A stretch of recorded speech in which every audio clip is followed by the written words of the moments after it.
ప్రపంచంలోకెల్లా అత్యంత ఆధ్యాత్మికత ప్రాముఖ్యత గల ప్రాంతం తిరుమల శ్రీ వెంకటేశ్వర స్వామివారి ఆలయం.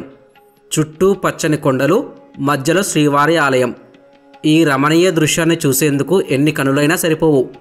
ఈ ఆలయం గురించి తెలియని వారు ఎవరూ ఉండరంటే అతిశయోక్తి లేదు. భారతదేశ వ్యాప్తంగానే కాదు, ప్రపంచవ్యాప్తంగా అంతటి గుర్తింపు పొందింది శ్రీవారి ఆలయం. అలాంటి తిరుమల పుణ్యక్షేత్రంలో మనకు అంతుచిక్కని ఎన్నో రహస్యాలు దాగి ఉన్నాయి. ప్రతినిత్యం లక్షలాది భక్తులకు దర్శనమిచ్చే శ్రీ వెంకటేశ్వర స్వామి సంపదను తూచడం అంత సులభం కాదు. అలాంటి శ్రీవారికి రాజులు, రాణులు బంగారం, వజ్రాలు, వెండి, ముత్యాలహారాలు, కిరీటాలు, మరకత మాణిక్యాలు ఇలా విలువ కట్టలేని సంపద ఎంతెంత ఇచ్చారు. తిరుమల ప్రాంతాన్ని పాలించిన రాజు ఎందుకని కొందరికి మరణశిక్ష విధించి వాళ్ళ మృతదేహాలను తిరుమల దేవాలయం గోడలపై వేలాడదీశారు. ప్రపంచంలో ఎన్నో దేశాల్ని పీడించి పాలించిన బ్రిటిష్ వారు ఎందుకని తిరుమల ఆలయాన్ని స్వాధీనం చేసుకోలేకపోయారు. తిరుమల ఆలయ పరిసరాలు ఇప్పుడు ఉన్నట్టే గతంలోనూ ఉండేవా? ఎందుకని తిరుమల కొండపై విమానాలు ఎగరవు? తిరుమల ప్రయాణంలో ఎంతో ఆహ్లాదంగా సాగిపోయే ఘాట్ రోడ్ చరిత్ర ఏంటి? ఎందుకని తిరుమలలో స్త్రీలు పూలు పెట్టుకోకూడదు? తిరుమలలో ఉన్న రహస్య నది ఏంటి? లాంటి ఎన్నో నమ్మశక్యం కాని విషయాల గురించి తెలుసుకోవాలంటే ఖచ్చితంగా ఈ వీడియో చివరి వరకు పూర్తిగా చూడాల్సిందే. అలాగే ఈ ఛానల్ని కొత్తగా చూస్తున్నట్లయితే వెంటనే ఈ వీడియోని లైక్ చేసి ఛానల్ని సబ్స్క్రైబ్ చేసుకోండి.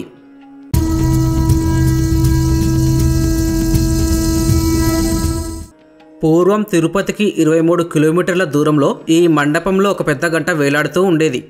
అలిపిరి కాలిబాట నుంచి యోగ నరసింహాలయం వెళ్తే అక్కడి నుండి ఎడమవైపునకు కొండలెక్కుతూ వెళ్తే తిరుమల కొండల అంచున మండపం కనిపిస్తుంది. ఇది అక్కడ ఉండడానికి ఒక కారణం ఉంది. అదేంటంటే తిరుపతి సమీపంలో చంద్రగిరి కోట ఉంది. విజయనగర రాజు అయిన రామదేవరాయ ఈ ప్రాంతాన్ని చంద్రగిరి రాజధానిగా పరిపాలించేవాడు. అయితే శ్రీవారికి ప్రసాదం సమర్పించిన తర్వాత భోజనానికి ఉపక్రమించడం రామదేవరాయుడికి అలవాటు. తిరుమల వెంకటేశ్వరుడికి ప్రసాదం సమర్పించగానే ఆ కబురు ఆయనకు చేరవేయాలి. అప్పుడే భోజనానికి కూర్చుంటారు. కానీ ఈ విషయం ఎక్కడో దూరాన ఉన్న రాజుకు ఎలా చేరవేయాలి? ప్రతిరోజు ఒక సైనికుడు గుర్రం మీద వెళ్ళి శ్రీవారికి ప్రసాదం సమర్పించిన విషయం చెప్పడం సాధ్యం కాదు. అందువల్ల గంట మోగించడం ఒక అనుకూలమైన పద్ధతి అని ఈ ఘంటానాదం ఎంచుకున్నారు. తిరుమల శ్రీవారికి ప్రసాదం సమర్పించగానే ఈ గంట మోగేది. అప్పుడు రాజుగారు ఘంటానాదం విని భోజనానికి ఉపక్రమించేవారు. అయితే ఈ గంట ఎలా మోగేది? శ్రీవారికి నైవేద్యం పెట్టగానే అక్కడ నుంచి ఒక మనిషి వచ్చి ఈ గంట మోగించాలి, అంతేనా అని అనుకోకండి. తిరుమల ఆలయం దగ్గర నుంచి పరిగెత్తుకుంటూ వచ్చి గంట మోగించడం అనేది ఆచరణ సాధ్యం కాదు. మరి ఎలా ఈ కొండ చివరన ఉన్న ఈ గంటను మోగించేవారో ఇప్పుడు తెలుసుకుందాం. తిరుమల శ్రీవారి బంగారు వాకిలికి ఎదురుగా గరుడ మండపం ఉంటుంది. గరుడ మండపం మరియు బంగారు ద్వారాన్ని కలిపే మంటపాన్ని గంట మండపం లేదా మహామణి మండపం అంటారు. ఇది 1461లో చంద్రగిరికి చెందిన మల్లన్న, విజయనగర సామ్రాజ్యంలో మంత్రి అయిన మల్లన్నచే నిర్మించబడింది. తిరుమల ఆలయంలో నైవేద్యం ముగిసిన వెంటనే అర్చకులు గంటను మోగించేవారు. ఈ గంటను మోగించే బ్రాహ్మణుడిని గంటపాణి అంటారు. గంటని పెద్దగా మోగించేసరికి అప్పుడు ఆ గంట నుంచి వెలువడే శబ్ద తరంగాలు ఇక్కడికి చేరుకునేవి. అలా ఇక్కడ గంట మోగిన తర్వాత మాత్రమే రాజకుటుంబం ఆహారం తీసుకునేదని అంటుంటారు. ఈ మండపం వద్ద వేలాడదీసిన భారీ గంటను 1614 నుండి 1630లో అప్పటి వెంకటగిరి రాజు రఘునాథ యాచమ్మ నాయకుడు రామదేవరాయలకు బహూకరించారు. ఈ మండపం దగ్గర నుంచి చూస్తే చంద్రగిరి కోట, స్వర్ణముఖి నది కనబడతాయి.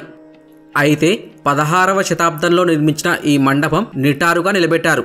ఈ రాతి స్తంభాలకు పునాది లేదు. స్తంభాల మీద రాతి బండలతో కప్పివేశారు. ఏమాత్రం పునాది లేకుండా కేవలం రాళ్లపైన నిలబెట్టిన ఈ మండపం శతాబ్దాలుగా చెక్కు చెదరకుండా ఎన్నో తుఫానులను తట్టుకొని ప్రకృతి బీభత్సాలకు ఎదురొడ్డి నిలబడింది. అయితే కోరిన కోరికలు తీర్చే కోనేటి రాయుడిని దర్శనం చేసుకుని ప్రదక్షిణంగా ఆలయం చుట్టూ తిరిగి వచ్చే దారిలో ఆనంద నిలయం మీద 2వ అంతస్తు వాయువ్య మూల చాలా మంది భక్తులు ఆగి తలెత్తి చూస్తుంటారు. భక్తులు అక్కడ దర్శించుకునేది ఉత్తరముఖంగా ఉన్న విమాన వెంకటేశ్వర స్వామిని. గోపురంలో వెండి మకర తోరణంలో వెలిగిపోతున్న స్వామియే విమాన వెంకటేశ్వరుడు. పూర్వం ఏ కారణంతోనైనా తిరుమల వచ్చిన వెంకటేశ్వర స్వామి దర్శనం దొరకక వెనుదిరగాల్సి వస్తే విమాన వెంకటేశ్వర స్వామిని దర్శించుకుని వెంకటేశ్వర స్వామి దర్శనం అయినట్టే భావించేవారు. అంతేకాదు, ఈ విమాన వెంకటేశ్వరుడి దర్శనం తిరుపతి యాత్రా ఫలితం ఇస్తుందని భక్తుల నమ్మకం. వాస్తవానికి ఆలయం నిర్మించినప్పుడు ఆ విమాన వెంకటేశ్వరుడి విగ్రహం అక్కడ లేదు.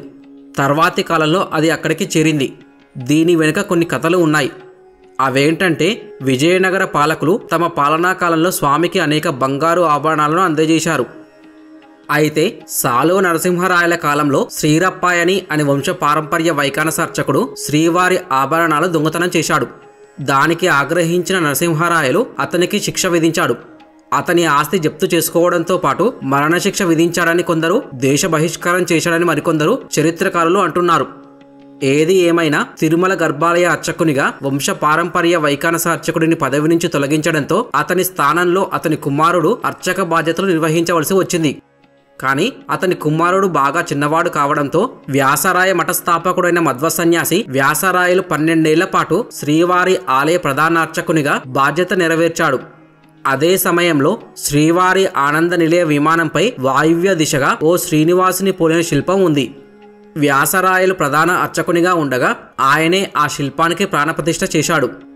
స్వామివారి ఆనంద నిలయ విమానంపై ఉండడంతో విమాన వెంకటేశ్వరుడు అన్న పేరు వచ్చింది.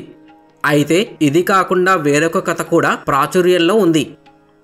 అదేంటంటే, తిరుమల శ్రీవారి నగలు ధరించిన 12 మంది అర్చకులను రాజు శిరచ్ఛేదం చేశాడని, అలా కలిగిన బ్రహ్మహత్య దోషాన్ని నివారించుకునేందుకు వ్యాసరాయలు 12 సంవత్సరాల పాటు తిరుమల శ్రీ వెంకటేశ్వర ప్రధానాలయాన్ని మూయించి లోపలే ఉండి పూజలు చేశాడని, ఆ సమయంలో భక్తులు ఇబ్బంది పడకుండా వారికి దర్శనం అయ్యేందుకు విమాన వెంకటేశ్వర స్వామిని ప్రతిష్ఠించాడని కథ ఒకటి ప్రచారంలో ఉంది. కానీ ఇలా తిరుమల ఆలయాన్ని మూశారని, 12 మంది అర్చకులు మరణించారని చెప్పేందుకు ఎటువంటి ఆధారాలు లేవు. అయితే 1982లో మహాసంప్రోక్షణ సమయంలో ఆనంద నిలయ విమానానికి బంగారు పూత మళ్లీ పూసే పని జరిగింది. విమాన వెంకటేశ్వరుడు భక్తులకు సులభంగా కనిపించాలని ఆ విగ్రహం మీద వెండి మకర తోరణాన్ని పెట్టించి, అలాగే ప్రాకారం మీద బాణం గుర్తుతో విమాన వెంకటేశ్వరుడిని సూచించే విధంగా అప్పటి తిరుమల తిరుపతి దేవస్థానం కార్యనిర్వహణాధికారి ఏర్పాటు చేశాడు. అయితే విమాన వెంకటేశ్వరుడి విగ్రహానికి ప్రాణప్రతిష్ఠాపన జరిగినా కూడా తిరుమలలో ఏకమూర్తి ఆరాధనే అమలులో ఉండడం వల్ల నిత్యం వెంకటేశ్వర స్వామి ఆలయంలోని మూల విరాట్కు నివేదించిన నైవేద్యాన్ని తిరిగి విమాన వెంకటేశ్వర స్వామికి నివేదిస్తారు. ఆనంద నిలయంలోని శ్రీవారు మనోభీష్టాలను నెరవేర్చే దైవం కాగా విమాన వెంకటేశ్వరుడు మోక్షాన్ని ఇస్తాడు. గర్భాలయం నుండి బయటకొచ్చిన భక్తులు కోరినంతసేపు ఇక్కడ నిలబడి స్వామిని ప్రార్థించుకోవచ్చు. అయితే విజయనగర రాజుల తర్వాత మారుతున్న రాజకీయ పరిణామాలకు అనుగుణంగా తిరుమల ఆలయ నిర్వహణ క్రమంగా ఆర్కాట్ నవాబుల చేతికి, ఆ తరువాత మరాఠా పాలకుల చేతికి మారింది. అలా కాలక్రమేణా 1801 నుంచి 1843 వరకు 43 ఏళ్ల పాటు తిరుమలలోని ప్రధాన ఆలయంతో పాటు తిరుమల తిరుపతిలో ఉండే ఆలయాలన్నీ ఈస్ట్ ఇండియా కంపెనీ పరిపాలన పరిధిలోకి వచ్చాయి. దాదాపు అర్ధ శతాబ్దం పాటు ఆలయ నిర్వహణ బాధ్యతను నిర్వహించిన తెల్లదొరలు వైదిక కార్యక్రమాల కంటే ఆర్థిక వ్యవహారాలకే ఎక్కువ ప్రాముఖ్యతనిచ్చారు. తిరుమల ఆలయం హైందవ మతానికి అత్యంత పవిత్ర స్థలం అనే విషయాన్ని ఉద్దేశపూర్వకంగా విస్మరించి తిరుమల ఆలయాన్ని ఒక ఆదాయ వనరుగా భావించేవారు. ఒక పద్ధతి ప్రకారం హిందూ మతాన్ని నిర్వీర్యం చేసే కార్యక్రమాలు కూడా చేపట్టబడ్డాయి. బ్రిటిష్ వారికన్నా ముందు భక్తులకు ఉచితంగా అందించే సేవలకు రుసుము వసూలు చేయడం ప్రారంభించారు. సరుకుల విషయంలో రాజీ పడడం వల్ల ప్రసాదాల తయారీలో నాణ్యత కూడా లోపించింది. అయితే ఈస్ట్ ఇండియా కంపెనీ వారి హయాంలో అనేక లోటుపాట్లు జరిగినప్పటికీ వారి వల్ల తిరుమల ఆలయానికి కొంతలో కొంత మేలు కూడా జరిగింది. ఉదాహరణకు హిందువుల మనోభావాలను గౌరవించిన ఒకరిద్దరు బ్రిటిష్ ఉన్నతాధికారుల చొరవతో ఏడుకొండల మీదకు ఇతర మతస్థుల రాకను నిషేధిస్తూ కఠినమైన చట్టాలు చేయబడ్డాయి. తిరుమల దేవస్థానం పాలన సక్రమంగా సాగించేందుకు 1821 జూన్ 25న ప్రత్యేకంగా ఒక కోడ్ రూపొందించారు. దీనిని అప్పటి British provincial judge P. Bruce రూపొందించారు. అందుకే దీనిని బ్రూస్ కోడ్ అంటారు. ఈ బ్రూస్ నిబంధనావళి పుస్తకంలో ఆలయ నిర్వహణకు సంబంధించిన విధి విధానాలను స్పష్టంగా నిర్వచించారు. ఆలయ వేళలు, ఆదాయంపై అజమాయిషీ, ఆలయ నిర్వహణలో కంపెనీకి గల పరిమితులు, ఉన్నతాధికారులకు గల అధికారాలు మొదలగు వాటిని గ్రంథస్థం చేశారు. వివిధ ఆలయాలకు ఉన్న మాన్యాల విస్తీర్ణాన్ని, హద్దులను కూడా పొందుపరచారు. ఇంతేకాకుండా ఆలయానికి సంబంధించిన అనేక వ్యవహారాలు బ్రిటిష్ వారి హయాంలోనే గ్రంథస్థం చేయబడ్డాయి. బ్రిటిష్ వారి కంటే ముందు వరకు శిలాపలకాలపై, రాగిరేకుల మీద, తాళపత్రాలలో, చేతివ్రాత ప్రతులయందు ఉండే ఆలయ నియమ నిబంధనలను మొట్టమొదటిసారిగా అచ్చులో ముద్రించి వాటికి శాశ్వత రూపం కల్పించి భావితరాల వారికి అందజేశారు. ఇందులో బ్రిటిష్ వారి స్వార్థం ఎంతో ఉన్నప్పటికీ ఆలయ నిర్వహణ వ్యవహారాలు వ్రాతపూర్వకమైన ప్రామాణికతను సంతరించుకోవడం వల్ల తిరుమల దేవాలయానికి మాత్రం కొంతలో కొంత మేలే జరిగింది. అయితే హిందువులందరూ ఆరాధించే తిరుమల ఆలయ వ్యవహారాల్లో ఈస్ట్ ఇండియా కంపెనీ వారి జోక్యం మితిమీరడంతో హిందూ సాంప్రదాయవాదుల్లో తీవ్రమైన అసంతృప్తి ఏర్పడింది. క్రమంగా వారి సహనం అద్దులు దాటి బ్రిటిష్ ప్రభుత్వంపై వ్యతిరేకత నివురుగప్పిన నిప్పుల వేగంగా విస్తరించడంతో వివేకవంతులైన ముందుచూపు కలిగిన కొందరు బ్రిటిష్ అధికారులు కళ్ళు తెరిచారు. అలా బ్రిటిష్ వారు ఆలయ నిర్వహణ బాధ్యతను మహంతులకు అప్పజెప్పాలని తీర్మానించుకున్న అనంతరం చకచకా ఉత్తర్వులు జారీ అయ్యాయి. 1843 సంవత్సరం జూలై నెలలో శ్రీ హతిరామ్ మఠం మహంతు సేవాదాస్ గారు విచారణకర్తగా నియమింపబడ్డారు. విచారణకర్త అంటే దాదాపుగా ఈనాటి ఎగ్జిక్యూటివ్ ఆఫీసర్తో సమానమన్నమాట. అలా మహంతులను నియమిస్తూ పరిపాలనా బాధ్యతలు అప్పగించడంతో తిరుమల ధార్మిక సంస్థలో ఈస్ట్ ఇండియా పాలన ముగిసింది. అయితే యాజమాన్య మార్పిడి మాత్రం కొన్ని షరతులకు లోబడి జరిగింది. అవేంటంటే అప్పటి వరకు ఆలయం నందు అమలులో ఉన్న వైకానస ఆగమ పద్ధతుల్లోనూ కైంకర్యాలలోనూ ఏ విధమైన మార్పులు చేయరాదు. అలాగే బ్రిటిష్ వారి హయాంలో రూపుదిద్దుకున్న 5 గ్రంథాలలో పేర్కొన్న విధి విధానాలను అనుసరించే దేవాలయ నిర్వహణ అంతా జరగాలి. వంశ పారంపర్య అర్చకులకు, జీయంగార్లకు, ఆచార్య పురుషులకు, మిరాషిదారులకు, అన్నమాచార్యులు మరియు తరిగొండ వెంగమాంబ వంశస్థులకు పరంపరాగతంగా లభించే ఆలయ మర్యాదల విషయంలో గాని, ప్రసాదాల విషయంలో గాని, కానుకల విషయంలో గాని ఏ విధమైన లోటుపాట్లు జరగరాదు. అవన్నీ యథాతథంగా కొనసాగుతూ ఉండవలసింది. అయితే ఆ సమయంలో రాయలసీమ దత్తత మండలం కలెక్టర్గా పనిచేసిన సర్ థామస్ మన్రో అనే బ్రిటిష్ అధికారి స్వామిని దర్శించుకోవాలని తప్పించేవాడట. కారణం తెలియదు కానీ అతని కోరిక మాత్రం తీరలేదని చరిత్ర. కానీ ఆయన బహూకరించిన రాగి గంగాలంలోనే ఇప్పటికీ తిరుమలేశుడికి నైవేద్య ప్రసాదం అందుతోంది. ఆ రాగి గంగాలాన్ని మన్రో గంగాలం అంటారు. అలాగే కింగ్ జార్జ్, విక్టోరియా రాణి చిత్రాలు ఉన్న 492 నాణాలతో స్వామికి హారాన్ని తెల్ల దొరలు తయారు చేయించారు. తిరుమల శ్రీవారి ఆలయంలో మూలమూర్తికి 1972 ముందు ఈ హారాలనే వినియోగించేవారట. ప్రస్తుతం కుప్పలు తిప్పలుగా ఆభరణాలు విరాళంగా అందుతుండడంతో పురాతన ఆభరణాలను టీటీడీ ఖజానాలో భద్రపరిచింది. మరికొన్నింటిని కరిగించి బంగారు బార్లుగా మార్పిడి చేసి జాతీయ బ్యాంకుల్లో ఆస్తుల రూపంలో భద్రపరిచారు. అయితే తిరుమల శ్రీవారి ఆలయం ఇప్పుడు చూస్తే చాలా విశాలంగా 4 మాడవీధులు, 100 మీటర్ల వెడల్పుతో గొల్ల మండపం నుంచి బేడి ఆంజనేయ స్వామి గుడి వరకు విశాలమైన ప్రదేశంతో ఎంతో అందంగా కనిపిస్తుంది.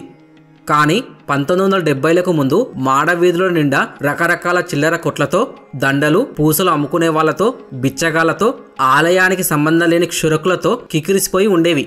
వీటికి దగ్గరలోనే మురికివాడలు, గుడిసెలు దర్శనమిచ్చేవి. ఒక విధంగా చెప్పాలంటే మార్కెట్ మధ్యలో గుడి ఉన్నట్టుగా ఉండేది. దీంతో భక్తులను బురిడీ కొట్టించి సొమ్ము దండుకునే దళారులు, దొంగలు రెచ్చిపోయేవారు.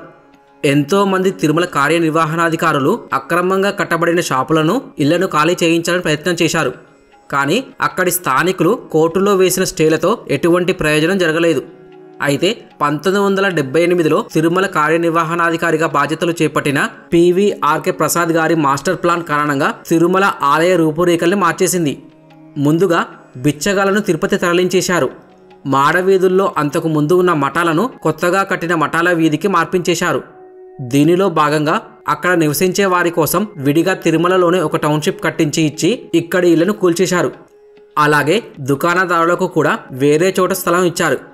ఈ మాస్టర్ ప్లాన్లో భాగంగానే ఇప్పుడు మనం చూస్తున్న మాడవీధులు, సుదర్శనం క్యూ కాంప్లెక్స్, ఉచిత భోజనశాల, కొత్త కళ్యాణకట్ట, యాత్రికులు అన్ని ఊరేగింపులను చూసేందుకు వీలుగా ఉత్తర మాడవీధి వైపు మెట్లు వంటివని నిర్మించారు. ఒకప్పుడు రేకుల షెడ్డు క్యూ లైన్లలో భక్తులు రోజుల తరబడి ఎదురు చూసి ఒక్క క్షణం దేవుణ్ణి చూసి బయటకు రాగానే దొంగలు దుకాణాలతో జాతరలా ఉన్న ప్రదేశాన్ని ఈదుకొని బయటికి రావాలంటే ఎంత విసుగ్గా ఉండేదో ఇప్పటి ఆలయాన్ని చూస్తున్న మనతరం వాళ్ళు ఊహించడానికి కూడా కష్టమే. అయితే శేషాచలంగా పేరు పొందిన సుందరమైన తిరుమల కొండలలో అనేక పుణ్యతీర్థాలు ఉన్నాయి. వాటిలో కొన్ని తీర్థాలను మనం దర్శించుకోగలం. కానీ కొన్ని తీర్థాలు మాత్రం ఇప్పటికీ చాలా రహస్యంగానే ఉన్నాయి.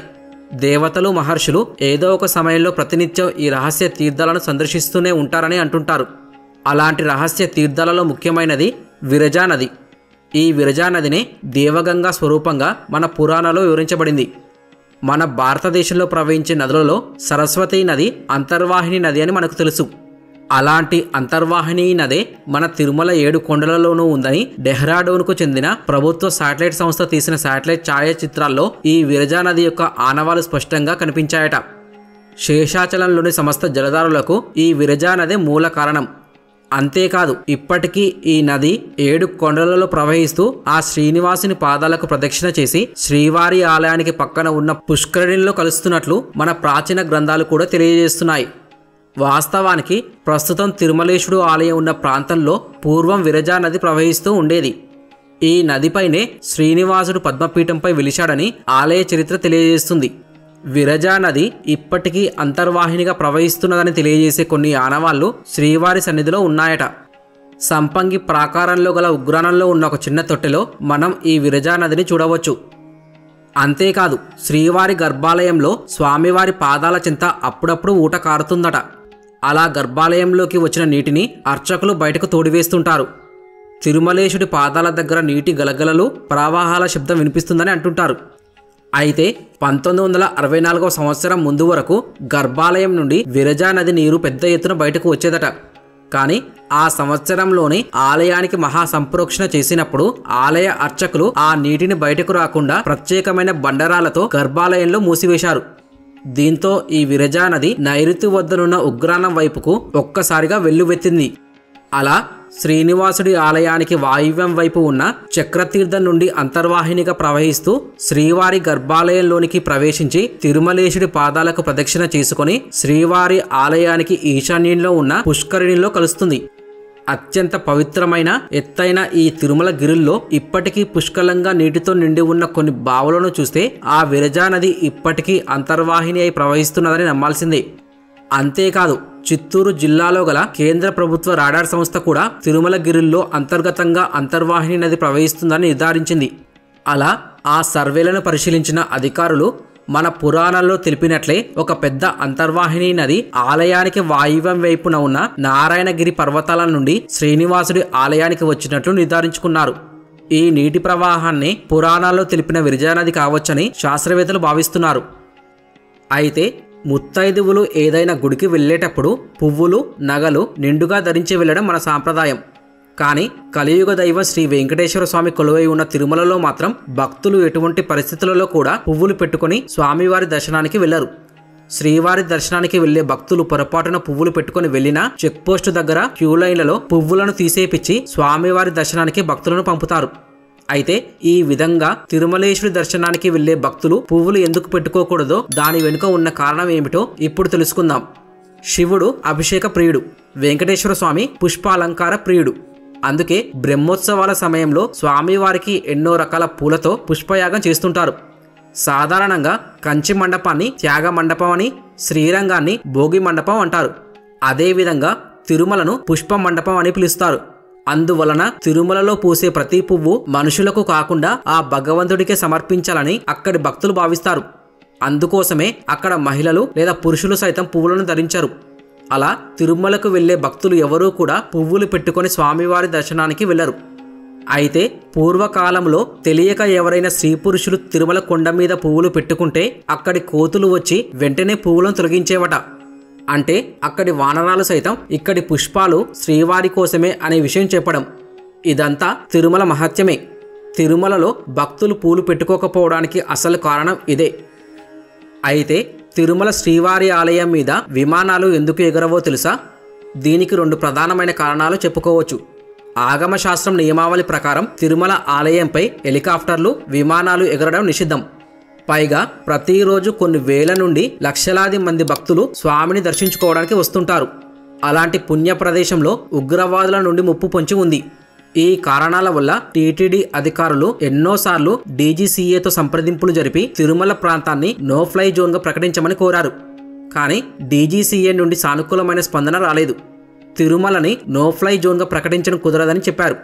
అయితే తిరుమల శ్రీవారి యొక్క విశిష్టత, భక్తుల మనోభావాలను దృష్టిలో పెట్టుకుని ఎయిర్లైన్ కంపెనీస్ తిరుమలలోని విమాన గోపురం మీదుగా ఎటువంటి విమానాలు ఎగరకుండా జాగ్రత్త పడుతున్నాయి. అయినా కూడా అప్పుడప్పుడు కొన్ని విమానాలు ఎగురుతూ కనిపించడంతో భక్తులు ఆందోళన చెందుతున్నారు. మరి దీని గురించి మీరేమంటారో ఖచ్చితంగా కామెంట్ చేసి చెప్పండి. అయితే తిరుమల ప్రయాణం అనగానే మనకు మొదట గుర్తొచ్చేది ఎత్తైన ఏడుకొండలు, పచ్చని చెట్లు, వంపులు తిరిగి ఉండే రోడ్లు, చిన్న చిన్న సెలయేళ్లు, అలా అడుగడుగున ఆ దేవదేవుని ఆనవాళ్లు కనిపిస్తాయి. తిరుమలను సందర్శించిన ప్రతి భక్తునికి ఆ ప్రయాణం ఒక మరపురాని తీపి గుర్తుగా మిగిలిపోతుంది. మనం ఏడుకొండల వాడిని దర్శించుకోవాలంటే ప్రయాణించాల్సింది మొదటి ఘాట్ రోడ్ ద్వారానే. శ్రీవారిని దర్శించుకునేందుకు అప్పటి బ్రిటిష్ ప్రభుత్వం అతి క్లిష్టమైన భౌగోళిక పరిస్థితుల్లో పాతకాలపు టెక్నాలజీతోనే ఈ ఘాట్ రోడ్ను నిర్మించారు.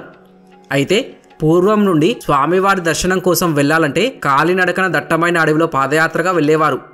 1935 కాలంలో తిరుమలకి వచ్చే భక్తుల సంఖ్య పెరగడం, దట్టమైన అడవిలో జంతువుల దాడులు, అలాగే తిరుమలకు కావలసిన వస్తువులు తీసుకురావడానికి అప్పటి మద్రాస్ పాలకుల సూచన మేరకు సర్ ఆర్థర్ హోప్ ఈ ఘాట్ రోడ్డు నిర్మించడానికి ప్రతిపాదనలు సిద్ధం చేశాడు. అయితే తల ఎత్తి చూసే ఎత్తైన కొండల్లో రోడ్డు వేయడం అంటే సాధ్యమేనా అని అందరూ అనుకున్నారు. బ్రిటిష్ ప్రభుత్వం ఈ ప్రతిపాదనను ఆమోదించిన వెంటనే ఘాట్ రోడ్ నిర్మాణ బాధ్యతలను ప్రముఖ ఇంజనీర్ మోక్షగుండం విశ్వేశ్వరయ్యకు అప్పగించారు. ఈ బాధ్యతలు చేపట్టిన ఆయన ఎటువంటి సాంకేతిక పరిజ్ఞానం అందుబాటులో లేని ఆ రోజుల్లోనే ఎత్తైన కొండలు, దట్టమైన అటవీ ప్రాంతంలో వందలాది మంది కార్మికులను నియమించుకొని యుద్ధ ప్రాతిపదికన అత్యంత క్లిష్టమైన ఘాట్ రోడ్ నిర్మాణాన్ని చేపట్టారు.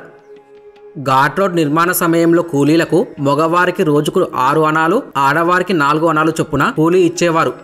అప్పట్లో బ్రిటిష్ ప్రభుత్వం ప్రాజెక్టు ఖర్చుపై ఆంక్షలు విధించినప్పటికీ మోక్షగుండం విశ్వేశ్వరయ్య ఎక్కడా తన ఆత్మస్థైర్యం కోల్పోకుండా మొత్తం 57 మలుపులతో పటిష్టమైన ప్రణాళికను రూపొందించుకొని 1943 నాటికే పనులన్నీ పూర్తి చేశారు. అయితే మొదటిసారి మోక్షగుండం విశ్వేశ్వరయ్య తన కారులో ట్రయల్ రన్ నిర్వహించి ఎంతో ఆనందపడ్డారు. 1944 ఏప్రిల్ 10న అప్పటి మద్రాస్ గవర్నర్ ఈ రోడ్డును ప్రారంభించారు. ఘాట్ రోడ్ నిర్మాణానికి బ్రిటిష్ ప్రభుత్వం ఎంత ఖర్చు పెట్టినప్పటికీ దానిని నిర్మించిన ఘనత మాత్రం మోక్షగుండం విశ్వేశ్వరయ్యకే దక్కుతుంది అనడంలో ఎలాంటి సందేహం లేదు. మొదట్లో గుర్రపు బళ్ళు, ఎద్దుల బళ్ళ మీద ప్రజలు తిరుమలకు చేరుకునేవారు. తరువాత ప్రభుత్వం సందర్శకుల కోసం తిరుమల తిరుపతి 2 బస్సులు ప్రారంభించింది. ఆ సమయంలో రోజుకు 700 నుంచి 800 మంది రాకపోకలు సాగించేవారు. అయితే తిరుమల నుంచి రాత్రి 7 దాటితే బస్సులు ఉండేవి కావు. ఈ 2 బస్సులు తిరుపతిలోని మొదటి సత్రం నుంచి రోజుకు 3 సర్వీసులు ఉండేవి. నెమ్మదిగా భక్తులు పెరగడంతో బస్సుల సంఖ్య కూడా పెంచుకుంటూ పోవడంతో భక్తులకి తిరుమలకి చేరుకోవడం సులువు అవ్వడంతో భక్తులు శ్రీ వెంకటేశ్వరుని దర్శనానికి వెల్లువెత్తసాగారు. ముఖ్యంగా భక్తుల అవసరార్థం 1955-56లో శ్రీనివాస బస్టాండ్ని రైల్వే స్టేషన్ సమీపాన నిర్మించారు. అలా భక్తుల సంఖ్య రోజురోజుకి విపరీతంగా పెరగటం, తరచూ ప్రమాదాలు జరుగుతుండటంతో 1961లో టీటీడీ 2వ ఘాట్ రోడ్ నిర్మాణానికి శ్రీకారం చుట్టి 1973లో 2వ ఘాట్ రోడ్ను నిర్మించారు. రోజురోజుకి పెరుగుతున్న భక్తులను దృష్టిలో పెట్టుకుని వాహనాల రద్దీని తగ్గించి కొండపై కాలుష్యాన్ని నియంత్రించడానికి టీటీడీ ఎలక్ట్రిక్ బస్సులతో పాటు మోనో రైలును ప్రవేశపెట్టే యోచనలో ఉంది. అయితే తిరుమల శ్రీ వెంకటేశ్వరుడు అలంకార ప్రియుడు. వెలకట్టలేని ఆభరణాలు, వజ్ర వైడూర్యాలు శ్రీవారి సొంతం. సామాన్యుడి నుంచి సంపన్నుడి దాకా చక్రవర్తులు, రాజులు, నవాబులు, బ్రిటిష్ పాలకులు, ప్రభువులు, మహంతులు, ప్రజాప్రతినిధులు ఇలా ఎందరో కానుకలు, విరాళాలుగా సమర్పించిన విలువైన బంగారు ఆభరణాలు వెలకట్టలేనివి. రికార్డుల ప్రకారం టీటీడీ ఖజానాలో ఉన్న ఖరీదైన ఆభరణాల బరువు 11 టన్నులు. ఈ బంగారాన్ని టీటీడీ పలు బ్యాంకుల్లో డిపాజిట్ చేసింది. కొన్ని వేల కోట్ల విలువైన నగదు డిపాజిట్ల రూపంలో శ్రీవారి ఖాతాలో టీటీడీ పెట్టింది. 10 టన్నుల వెండి ఉండగా 11 టన్నుల బంగారం టీటీడీ బ్యాంకులో డిపాజిట్ చేసింది. శ్రీవారికి 12వ శతాబ్దం నుండే రాజులు విశేషంగా కానుకలు సమర్పించారని ఆలయంలోని శాసనాల ద్వారా తెలుస్తుంది. విజయనగర రాజుల కాలంలో శ్రీవారికి ఆభరణాల విలువ ప్రారంభమైంది. ముఖ్యంగా శ్రీకృష్ణదేవరాయలు పాలించిన 21 ఏళ్లు స్వర్ణయుగమేనని చెప్పవచ్చు. తిరుమల శ్రీవారి ఆలయాన్ని 7 సార్లు సందర్శించిన శ్రీకృష్ణదేవరాయలు విశేష కానుకలతో తిరుమలేశుడి భాండాగారాన్ని స్వర్ణమయం చేశాడు. శ్రీకృష్ణదేవరాయలు మొదటిసారి ఫిబ్రవరి 10, 1513న శ్రీవారి ఆలయాన్ని సందర్శించి నవరత్న కిరీటం, 3 పలకల నెక్లెస్, కర్పూర హారతికి 25 వెండి పల్లెములు, ఏకాంత సేవలో పాలు నింపడానికి బంగారు గిన్నె, ఇక రెండవసారి మే 2, 1513న స్వర్ణఖడ్గం, నవరత్నాలు పొదిగిన కంఠహారం, భుజకీర్తులు, నవరత్న ఖచ్చిత ఉడుదార, నిచ్చెన కటారి, రత్న ఖచ్చిత మరో చిన్న కత్తి, 30 తీగల పతకం కానుకగా సమర్పించాడు. ఇలా 7 సార్లు శ్రీవారిని దర్శించుకున్న శ్రీకృష్ణదేవరాయలు వజ్రాలు, వైడూర్యాలు, మాణిక్యాలు, ముత్యాలహారం, కెంపులు, పచ్చలు, నీలాలు, శ్రీవారికి 2 బంగారు పాత్రలు, గోమేధికాలతో పొదిగిన వజ్ర కిరీటాన్ని కానుకలుగా సమర్పించడంతో పాటు శ్రీవారికి మాన్యంగా ఎంతో భూమిని ఇచ్చాడు. అయితే శేషాచలంలో కొలువైన శ్రీవారికి మైసూరు మహారాజు పరమ భక్తులు. తిరుమల ఆలయ అభివృద్ధి కోసం ఈ రాజులు ఎన్నో కానుకలను సమర్పించారు.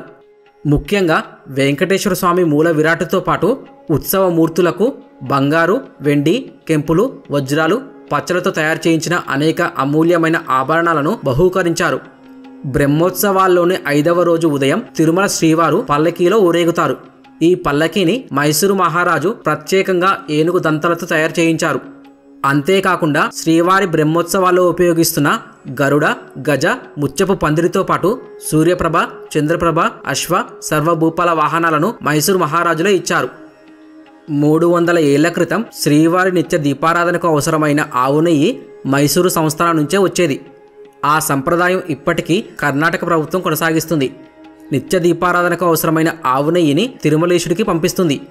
తిరుమల ఆలయాభివృద్ధికి మైసూరు మహారాజు చేసిన సేవలకు గుర్తుగా ఆయన జన్మించిన ఉత్తరాభద్ర నక్షత్రాన్ని పురస్కరించుకొని ప్రతి నెల ఆ రోజు రాత్రి 7:30 గంటలకు ప్రత్యేక ఆస్థానం నిర్వహిస్తారు.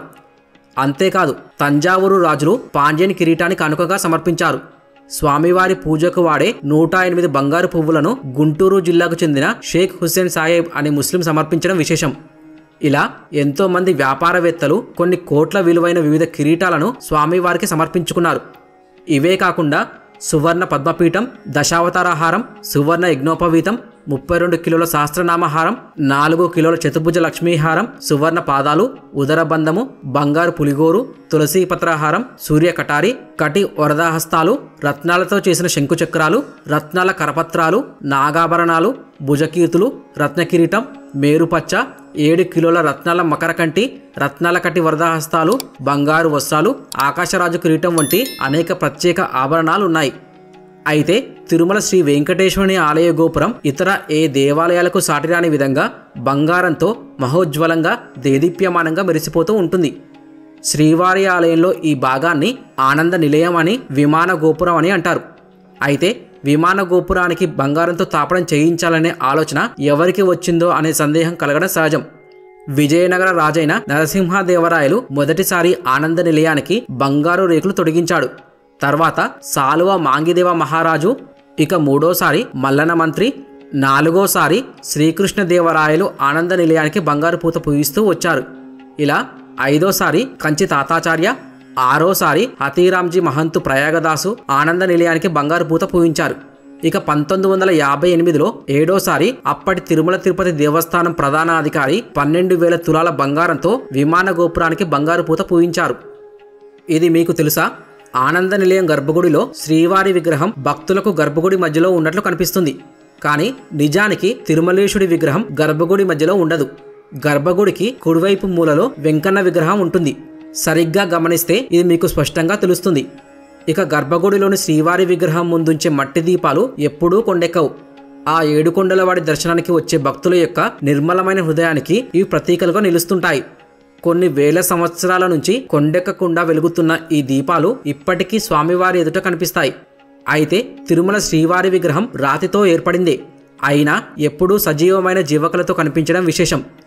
సాధారణంగా పచ్చకర్పూరాన్ని ఎలాంటి రాతి విగ్రహాలకు రాసిన విగ్రహం బీటలు వారుతుంది.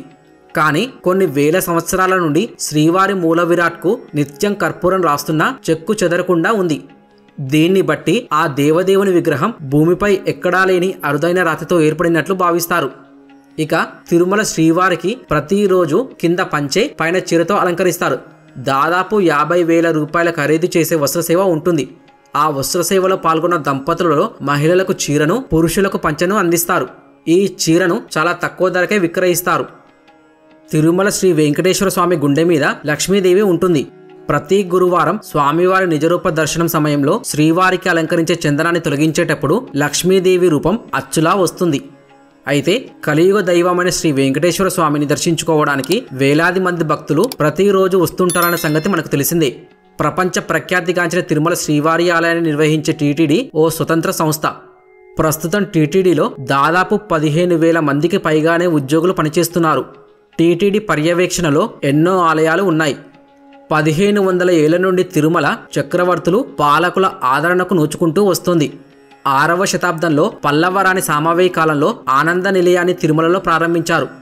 తిరుమలలో ప్రతిరోజు భక్తులకు వినబడే వెంకటేశ్వర సుప్రభాతం ఆలపించిన ఘనత మహాగాయని ఎంఎస్ సుబ్బలక్ష్మి గారికి మాత్రమే దక్కింది.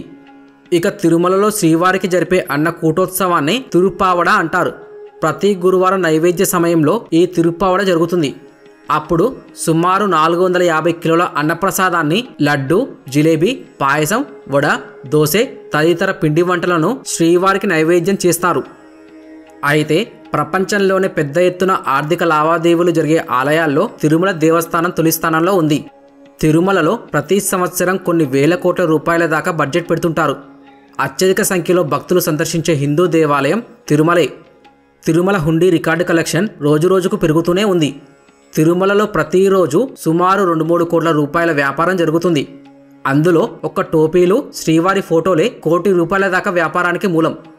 ఇక శ్రీవారి మూల విరాట్కు నిత్యం 120 రకాల ఆభరణాలు అలంకరిస్తారు. శ్రీనివాసుడి ఆభరణాల్లో 1/2 కిలో బరువుండే అత్యంత అరుదైన గరుడ మేరు పచ్చ ఉంది. ఉత్సవాలు, ప్రత్యేక పూజల్లో దానిని అలంకరిస్తుంటారు. శ్రీవారి బంగారు పీతాంబరం 40 కిలోల వరకు బరువు ఉంటుంది. శ్రీదేవి, భూదేవి సమేత మలయప్ప స్వామికి 383 విభిన్న రకాల ఆభరణాలు అలంకరిస్తారు. అంతేకాదు వెంకటేశ్వరుడి ఉత్సవాలకి స్వర్ణరథం ఉంది. దీనికోసం 74 కిలోల బంగారాన్ని ఉపయోగించారు. ఇక తిరుమలేశుడికి నిత్యం హుండీ ద్వారా వచ్చే వెండి సుమారు 7 కిలోల దాకా ఉంటుంది. శ్రీవారు పుష్పప్రియుడు. అందుకే భారతదేశం నలుమూలల నుంచే కాక విదేశాల నుంచి తిరుమలకు నిత్యం 15 టన్నుల వరకు పువ్వులు చేరతాయి. కేవలం శ్రీవారి పూజ అలంకారానికే 500 కిలోల వరకు పువ్వుల్ని టీటీడీ వారు వినియోగిస్తున్నారు. తిరుమలలో మొత్తం 200 మంది దాకా ఈ పువ్వుల్ని మాలలుగా కట్టేందుకు, అలాగే తిరుమల దేవస్థానం సహా పలు కాటేజీలు, వసతి భవనాల్లో అలంకరించేందుకు పనిచేస్తున్నారు. ఇవన్నీ ఆ వెంకటేశ్వరుడికి భక్తుల కానుకలుగా చేరుతున్నవే. ఇంతేనా అనుకోకండి, ఆసియాలోనే అతిపెద్ద వంటశాల తిరుమల తిరుపతి దేవస్థానం సొంతం. ఇక్కడ రోజుకి 1,00,000 మందికి పైగా భక్తులు అన్నప్రసాదం స్వీకరిస్తారు. తిరుమల వెంకన్న పేరిట అన్నదానం చేస్తున్న తరిగొండ వెంగమాంబ ట్రస్టుకి రోజుకు 5,000 కిలోల కూరగాయల్ని భక్తులు ఉచితంగా అందజేస్తుంటారు. ప్రత్యేక రోజుల్లో 10,000 కిలోల వరకు కూరగాయలు అవసరమవుతున్నా అంతా భక్తుల ద్వారానే అందుతుంది. తిరుమల శ్రీవారిని నిత్యం కొన్ని వేల మంది దర్శించుకుంటూ ఉంటారు. ఇక ప్రత్యేక పూజలు, ఉత్సవాలు జరిగినప్పుడు అయితే ఆ సంఖ్య లక్షల్లో ఉంటుంది. శ్రీవారికి కానుకల రూపంలో నిత్యం ఖరీదైన బంగారు, వెండి నగలు, లక్షలాది నోట్ల కట్టలు వస్తాయి. ఇవన్నీ హుండీ ద్వారానే వస్తుంటాయి. 1821 జూలై 25న శ్రీవారి హుండీ ఏర్పాటైంది. ఈస్ట్ ఇండియా కంపెనీ వారి చట్టం బ్రూస్కాట్ 12లో దీని వివరాలు ఉన్నాయి. అయితే తిరుమల వెంకటేశ్వర స్వామి ఆలయంలో హుండీ గబగబా నిండిపోతూ ఉంటుంది. కాబట్టి పెద్ద గంగాలంలా ఉండే పాత్రను హుండీగా తెల్లని గుడ్డ అడుగు భాగంలో ఉంచుతారు. ఆ హుండీ పాత్రను కొప్పెర అంటారు. శంకుచక్రాలు, తిరునామాలు ముద్రించిన రాగి గంగాలాన్ని శ్రీవారి హుండీగా ఉపయోగిస్తారు. హుండీ నిండిందని తెలుస్తూనే అక్కడే ఉన్న సిబ్బంది మరొక హుండీని ఏర్పాటు చేస్తారు. బంగారు నగలు, ముడుపులు, వెండి పాత్రలు, నాణాలు, నోట్లు, వస్త్రాలు, కర్పూరం, బియ్యం ఇలా ఎన్నో రకాలైన వస్తువులను భక్తులు స్వామివారికి కానుకలుగా ఈ హుండీ ద్వారా సమర్పిస్తారు. ఇక ఒంటిపై వేసుకొని వచ్చిన బంగారం, సొమ్ముతో సహా పర్సు మొత్తం హుండీలో వేసేయడాన్ని నిలువు దోపిడీ అని అంటారు. అయితే హుండీలో భక్తులు వేసిన డబ్బును, నగలను వేరు చేసి లెక్కించే దేవస్థానం ఖజానాకు పంపించే తంతును పరకామని అంటారు. ఇది 2 విడతలుగా జరుగుతుంది. కొంతమంది వంశపారంపర్యంగా ఈ హుండీల దగ్గర పనిచేయడం, హుండీలు నిండిన వెంటనే వాటిని అలాగే కర్రల సహాయంతో మోసుకొని తీసుకువెళ్తారు. అలా హుండీల దగ్గర పనిచేసే వాళ్ళని కొప్పెర వాళ్ళని, వాళ్ళు నివసించే పల్లెకు కొప్పెరవాన్లపల్లి అనే పేరు వచ్చింది. ఇది శ్రీనివాస మంగాపురం వెళ్లే దారిలో ఉంది. ఉదయం విప్పిన హుండీని మధ్యాహ్నం లెక్కిస్తారు. రాత్రి హుండీని దేవస్థాన ఉద్యోగులు ఉదయం లెక్కిస్తారు. రాత్రి నిద్రించిన హుండీని తోకముల్లే అని అంటారు. అయితే కొప్పెరలో మన డబ్బే కాదు, విదేశీ కరెన్సీ, నాణాలు కూడా భక్తులు వేస్తుంటారు. హుండీ ద్వారా వచ్చే పట్టు వస్త్రాలను దేవస్థానం వారు తమ పరిధిలోని ఆలయాలలో కావలసిన సేవలకు, పండుగలకు ఉపయోగించుకుంటారు. అలా ఉపయోగించలేకపోయిన పట్టు వస్త్రాలను, వజ్రాలు పొదిగిన ఆభరణాలను, బంగారు వస్తువులను, నగలను, వెండి వస్తువులను వేలం వేస్తారు. లేకపోతే విలువైన, నాణ్యమైన వాటిని శ్రీవారి ఖజానాలో భద్రపరుస్తారు. అయితే 1830లోనే తిరుమల ఆదాయం అందులోనూ ప్రధానంగా హుండీ ఆదాయం నుంచి ఉత్సవాలకు, పూజలకు, అర్చనలకు ఖర్చులు పోగా ఆనాటి ప్రభుత్వమైన ఈస్ట్ ఇండియా కంపెనీకి దాదాపు 1 లక్ష రూపాయలు మిగులు ఉండేది. అది ఇప్పుడు చిన్న మొత్తంగా అనిపించినా ఆ కాలంలో చాలా ఎక్కువ. ఇక ప్రస్తుతం శ్రీవారి ఒకరోజు సగటు ఆదాయం కొన్ని కోట్ల వరకు ఉంటుంది. తిరుమల శ్రీ వెంకటేశ్వర స్వామి చాలా శక్తివంతమైన దైవం. మరి అలాంటి స్వామి పట్ల మీకున్న అభిప్రాయాలను కామెంట్ రూపంలో ఖచ్చితంగా తెలియజేయండి. ఎందుకంటే మీరు పెట్టే కామెంట్ల వల్ల ఎంతమందికి ఆ దేవదేవుడి మీద నమ్మకం ఉందో తెలుస్తుంది. మిత్రులారా, ఈ వీడియో చేయడానికి మాకు చాలా సమయం పట్టింది. కానీ ఈ వీడియోని లైక్ చేసి ఛానల్ని సబ్స్క్రైబ్ చేయడానికి మీకు 2 సెకండ్లు కూడా పట్టదు. అందుకే ఈ వీడియో నచ్చితే తప్పకుండా లైక్ చేసి ఛానల్ని సబ్స్క్రైబ్ చేసుకోండి. ఈ వీడియో పూర్తిగా చూసినందుకు ధన్యవాదాలు. ఓం నమో వెంకటేశాయ. గోవిందా గోవిందా.